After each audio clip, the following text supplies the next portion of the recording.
सोलापूर जिल्ह्यातील अनेक तालुक्यामध्ये मोठ्या प्रमाणात अवैध व्यवसाय सुरू आहेत. त्यामध्ये प्रामुख्याने गुटखा असेल, मावा असेल, दारू असेल, ही विक्री खुलेआम सुरू आहे आणि आपण तक्रार देखील याबाबतीत अधिकाऱ्यांना करत असतो. परंतु अधिकारी देखील आपल्या तक्रारीवरून ज्यावेळेस अवैध धंदे बंद करण्यासाठी जातात, त्यावेळेस त्यांच्या अंगावर देखील जीवघेणे हल्ले होतात.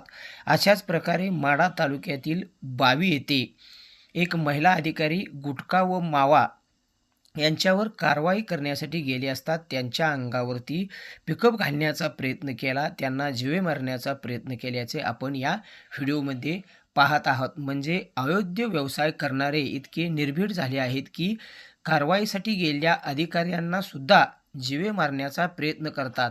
म्हणजेच हे अवैध धंदे चालवणारे किती कठोर मनाचे आहेत हे आपण या व्हिडिओमधून पाहत आहोत. अशा अवैध धंदा करणाऱ्यावर कठोर कारवाईची मागणी होत आहे.